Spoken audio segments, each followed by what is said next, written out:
Hi! Welcome to village Siri cooking. ఈ ఛానల్‌ని ఆదరించిన ప్రతి ఒక్కరికి మా హృదయపూర్వక నమస్కారములు. ఇవాళ చాలా మంచి రెసిపీతో మీ ముందుకొచ్చానండి. చాలా అంటే చాలా బాగుంది. అదేమిటంటే క్యాప్సికమ్ కర్రీ అండి. క్యాప్సికమ్‌తో ఈ విధంగా చేయండి. టేస్ట్ మాత్రం సూపర్ అండి. ఈ విధంగా డాబా రెస్టారెంట్ స్టైల్‌లో సూపర్‌గా మన ఇంట్లోనే తయారు చేసుకోవచ్చండి. ప్రతి దానిలో కూడా టేస్ట్ చాలా బాగుంది. వేడి వేడి అన్నంలోకైనా, బిర్యానీలోకైనా, చపాతీలోకైనా అలా దేనిలోకైనా సరే టేస్ట్ సూపర్ అండి. ముందుగా మనం దాని గురించి ఒక 4 క్యాప్సికమ్ తీసుకోవాలి. అది గూడా మంచి లేతయి తీసుకోండి. అంటే మరీ ముదిరియి కాకుండా పాకంలో ఉండే వాటిని తీసుకుంటే టేస్ట్ చాలా బాగుంటుందండి. వాటితో మనం కర్రీ చేసినా నోట్లో పెట్టుకోగానే కరిగిపోద్దండి. ఆ టైప్‌లో ఉండే వాటిని తీసుకోవాలి. అప్పుడే రుచి చాలా బాగుంటుంది. ఇప్పుడు వీటిని మనం ఈ టైప్‌లో చిన్న చిన్నగా అలా సన్నగా పొడవుగా కట్ చేసుకోవాలండి. ఈ రెసిపీకి ఈ టైప్‌లో కట్ చేస్తే చూడటానికి గాని, తినడానికి గాని చాలా బాగుంటుంది. అందుకనే ఈ టైప్‌లో కట్ చేయాలండి. తొందరగా మెత్తగా గూడా ఉడికిపోయి కరిగిపోతాయి. అందుకనేసే ఇలా సన్నగా, పొడవుగా కట్ చేశానండి. ఈ విధంగా ఖచ్చితంగా ట్రై చేసి చూడండి. ఈ టైప్‌లో కట్ చేయండి. ఓకేనా? అది ఎలా అంటే తొడిమ భాగం నుండి ఆ గడ్డ మాత్రం తీసుకుంటే సరిపోద్దండి. కొరవదంతా కట్ చేసుకోవచ్చు. ముందుగానే కాయని కడుక్కొని, ఆ తర్వాత కట్ చేసుకోవచ్చండి. ఓకేనా? ఈ విధంగా సన్నగా, పొడవుగా కట్ చేసిన తర్వాత ఇప్పుడు వీటిని పక్కన పెట్టేసి స్టవ్ ఆన్ చేసి ఒక ప్యాన్ పెట్టుకోవాలి. ప్యాన్ పెట్టాక దాంట్లో కొద్దిగా నూనె పోసుకుందాం. పోసాక వేరుశనగ పప్పులండి అవి ఒక చిన్న కప్పు పోసుకునేసి కొంచెం వాటిని ఇలా కలుపుతూ బాగా ఎరడాలుగా వేగనివ్వాలండి. ఈ ఏరుశనగ పప్పులు ఏంటంటే కొంచెం లావు ఉంటాయి కాబట్టి కొంచెం టైం పడుతుంది కాబట్టి వాటిని ముందులే వేగనిచ్చి ఇప్పుడు ఎండి కొబ్బరి, అల్లం ముక్కలు, వెల్లుల్లి రెమ్మల్ని పొట్టు తీసి దాంట్లో వేసుకోవాలి. వేశాక ఇప్పుడు ఒక 5, 6 ఎండుమిరపకాయలు వేసుకునేసి కాస్త ఇలా సన్న మంట మీద కలుపుతూ వీటిని మంచి గోలించుకోవాలి. అంటే మంచి గోల్డెన్ బ్రౌన్ కలర్ వచ్చే విధంగా వీటిని బాగా ఎరడాలుగా వేగనిచ్చుకోవాలండి. అప్పుడే వీటికి మంచి రుచి వస్తుంది. కొంచెం మాడకుండా చూసుకోండి. ఈ విధంగా వేగినాక ఇవన్నీ తీసి ఒక ప్లేట్లోకి వేసేసుకోవాలి. ఇవన్నీ ఒక ప్లేట్లోకి వేసేసిన తర్వాత అదే ప్యాన్లో మరికొద్దిగా నూనె పోసుకొని ఇందాక మనం కట్ చేసి రెడీ చేసి పెట్టుకున్న ఈ క్యాప్సికమ్ ముక్కల్ని దాంట్లో వేసేసుకోవాలి.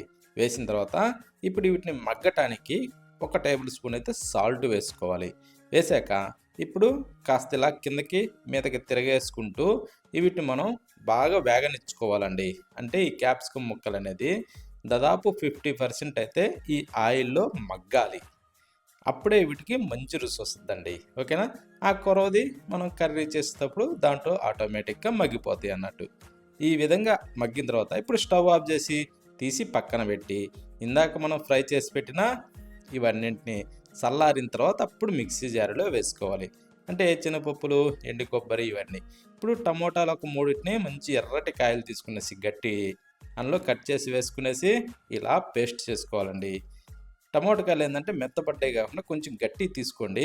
తొడిమ భాగంలో ఉన్న గడ్డని కట్ జేయండి. ఓకే.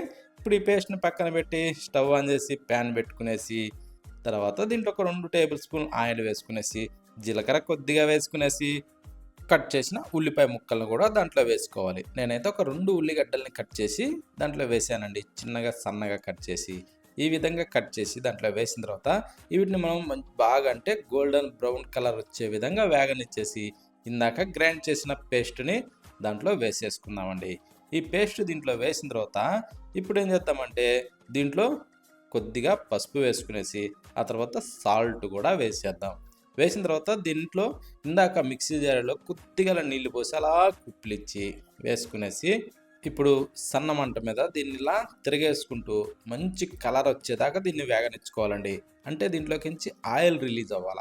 ఆ టైప్‌లో మనం ఇలా వేగనిచ్చుకోవాలండి. దానికి ఒక 2, 3 నిమిషాలు టైం పడుతుంది. కాకపోతే ఏందంటే మధ్య మధ్యలో కలుపుకుంటూ ఉండాలండి. ఎందుకంటే అడుగు పట్టుకుంటుంది గ్రేవీ కదూ! ఇప్పుడు దీంట్లో ఒక టేబుల్ స్పూన్ కారము, ఒక టేబుల్ స్పూను ధనియాల పొడి గూడా వేసుకునేసి కాస్త ఇలా కలుపుతూ దీన్ని గూడా ఒక 2, 3 నిమిషాల పాటు అలా కారం వాసన రాకుండా కొద్దిగా అలా మగ్గనిచ్చుకోవాలి. ఇలా వేగిన తర్వాత ఇప్పుడేం చేద్దామంటే ఒక 2, 3 టేబుల్ స్పూన్ల వరకు పెరుగు వేసుకుందామండి. ఓకే. పెరుగు వేసుకున్న తర్వాత దీన్ని గూడా కాస్త అలా తిరగేసుకుంటూ దీన్నేందంటే కొంచెం స్వీట్‌గా కలుపుకోవాలండి. ఎందుకంటే ఈ పెరుగేందంటే ఇలా స్వీట్‌గా కలిపితే ఆ ఉంటలు లేకుండా ఇలా సాఫ్ట్‌గా తయారవుద్ది. ఈ విధంగా కలిపినాక ఇప్పుడు ఇందాక మనం ఫ్రై చేసిన ఈ క్యాప్సికమ్ ముక్కలన్నింటినీ దీంట్లో వేసేసుకునేసి కాస్త ఇలా కిందకి మీదకి తిరగేసుకుంటూ దీన్ని కూడా బాగా మిక్స్ చేసుకోవాలండి. ఈ క్యాప్సికమ్ ముక్కలు ఏంటంటే ఈ గ్రేవీలో బాగా కలిసిపోవాలా.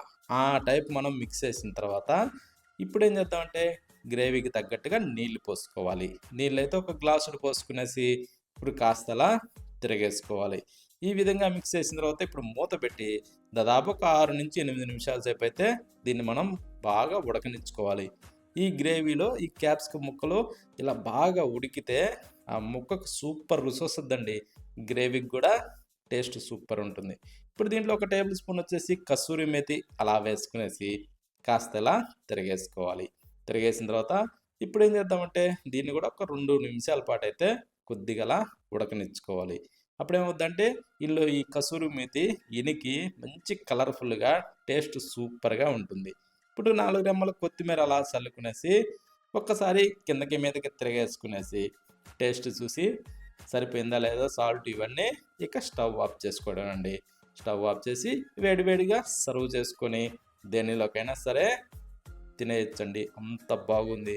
వేడి వేడి అన్నంలోకైనా, బిర్యానీలోకైనా, చపాతీలోకైనా ఇలా మనం ప్రతి దానిలో కూడా సూపర్ టేస్టీగా ఉంటుందండి. ఈ విధంగానేనండి మన పెళ్ళిళ్ళలో, ఫంక్షన్లలో ఇలాగే చేస్తుంటారు. టేస్ట్ సూపర్‌గా ఉంటుందండి. ప్రతి ఒక్కరు ఖచ్చితంగా ట్రై చేయండి. మన ఈ క్యాప్సికమ్ కర్రీ సూపర్‌గా ఉందండి.